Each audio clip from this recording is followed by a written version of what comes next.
In the episode 4 of Presumed Innocent. I feel like this episode should be called Ruses because there are so many, and I'm not sure if they're all clever, but I think the most interesting one is Michael, Carolyn's son. He said that Carolyn told him she was scared of a man at work. She didn't reveal the man's name. And of course, the man could be Rusty, Tommy, or someone we don't know nothing about yet. So, could that be the killer, or is that something just to throw us off? And of course, another ruse now we have is Rusty's son, Kyle. Rusty and Barbara confronted him. Of course, he lied at first, and later he fessed up. And he really didn't give a good reason. And of course, Rusty started badgering him about how long were you casing out the house. So I guess we have, could it be the son? And then we have Eugenia, who we found out that she knew about the affair. And how did she know? Did someone tell her, or did she catch them in the act? And my thing is she the only one who caught them? I mean, if she knows, who's to say she was the only one at work who knew about them? Um, and then of course we have the worst theory out there. Rigo found out that the owner of the second sperm found in the Bunny Davis case is some guy named Brian. They went to talk to him. He didn't say anything. He just, of course, seems shady and, nervous. And I don't know. I have a theory how they're going to deal with this. They keep coming back to this Bunny Davis thing. I don't think it's Brian or the guy, the Reynolds guy, but I do feel like it's going to be used. Like the killer know about the case and knows Rusty, so they want to, how should I say, direct the attention to them. But I don't think it's them. But I just wish they didn't drag it out like this. But that's that. And I'm gonna say about what I like about the episode, which is of course Raymond, because I just, like I said, he's saying everything what I feel like needs to be said. So pretty much when Rusty let Raymond know that him and Barbara got into it, and Raymond was like, what do you expect? She's still around, so if she's gonna leave, she really doesn't need an excuse. And pretty much he was letting Rusty have it, saying that he's a pig, a narcissistic pig, which I agree. And then he pretty much was telling him, you had an affair, you want to feel less bad about it, you betrayed your wife and children. And I guess it was kind of funny because he was kind of like, this is the same old story that the jury won't be shocked. But he also let Rusty know that I didn't expect it. It shocked me. And then I think my favorite part was when Rusty was trying to tell Raymond, like, I actually feel shame and guilt. And Raymond pretty much broke down the difference.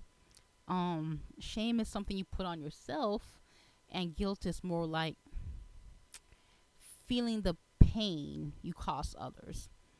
And he was basically saying that he does not see guilt in him, which is correct, because in the previous scene when Rusty and Barbara was arguing, and when he found out about the son being at the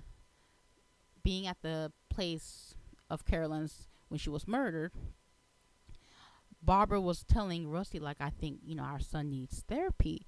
And he was kind of like, why? I'm like, what do you mean why?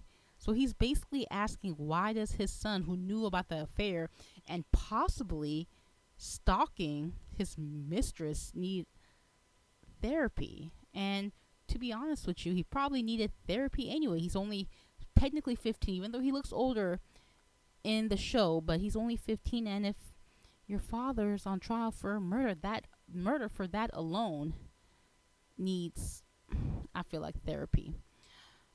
So that's that. And then of course he's trying to say some of it is Barbara's fault. And I really believe he thinks that. And I guess it's easier to blame others. And it's not just him, it's most people, but he is definitely something else. Um Another, and I think I'm trying to think what else happened. Oh, um what I liked. Eugenia, who knew about the affair and who Tommy put on the witness list, said that, she's not feeling comfortable being on the stand. And Tommy was pretty much telling her, I really don't care. And to be honest with you, you really should have went to HR anyway. And of course, she said something to Nico, and Nico was telling Tommy the truth. You want your witnesses to be on your side, opposed to being against you. And Tommy's like, don't worry, but Nico tells him that he is worried. And basically, they meet up with Raymond, and Raymond pretty much laid out the case that he thinks it's weak because there is no blood in Rusty's car. There's no murder weapon, so he's trying to negotiate 3 years for obstruction charge. Of course, they're like, no thank you, and they just threw a folder at him. And in the folder, it was found that Rusty's DNA was under Carolyn's nails, which I don't think is a got you or the smoking gun. I mean, they were lovers. I mean, they were together at the night she died. I mean, they could have touched. I mean, I feel like they could explain that. So that was, and what I also like was Maya and Rusty pretty much establishing the timeline, because Michael took the pictures at 9:49, and they came up with the idea that he left at 10:40 because he arrived at home at 11. So he was there for 50 minutes. 50 minutes. And the female lawyer's like, what were you doing for 15 minutes? And Rusty was like, yeah, we were arguing, which I don't believe him. I feel like something happened.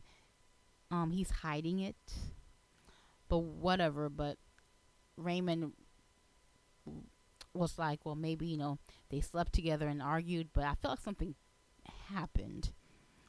And of course we got another glimpse of his narcissist ways, because he was saying how Carolyn was cruel because he realized that she had to kiss him to give him hope to get him out of her house, which is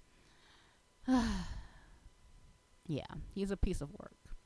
His logic is something else, but I'm telling you, it's kind of funny because Maya and Raymond was like, yeah, he should not be on the stand, which I think he will end up being on. And I wish it's gonna be Nico who interrogate him. I'm telling you, I think they would eat him alive. But that's that. And what I didn't like. I really feel bad for the poor medical examiner. I just feel like he's a punching bag, and Tommy was mean to him. And to me, it's more about Tommy. I just hate that Tommy is this one-dimensional, angry character. There's nothing that has been redeeming about him yet. Like, he's not even funny or witty like Nico. And then we get some more of Barbara and the bartender. He finally, gave his number to her. I mean, I think she likes the attention, but at the end of the day, I feel like she loves Rusty and his dirty cheating draws. So I just don't think that's going anywhere. And later the therapist treated Kyle, but later she was kind of like, I really shouldn't be treating you and uh Rusty and Kyle. It's just too many people. She's like, it's too many, or else I'm gonna need a therapist. It's just gonna have to be one. And she decides to treat only Barbara. And then she tells Barbara that she thinks Barbara has this like compulsion to forgive, and it's gonna change to hate. I never got the feeling that she forgave him. I always felt like she was trying to look past it. I don't know. Mm. And who knows? Maybe it has changed to hatred already, and maybe she's our killer. That's a possibility. But and the ending was not impressive. I think it was one of the worst endings. They have the Brian guy show up and acting like a nut. And like I said, I just feel like it's they're trying to force us to make us believe that there is a possibility that he can be the suspect, but I still don't buy it. Like I said, the way they drag this Bunny Davis thing out, I just feel like I said earlier, the killer's gonna is using that to pin it on them. But I just really don't think it's Reynolds or the Brian guy. I just don't think so. But that was the ending, and it was okay. I would give it a 5.5.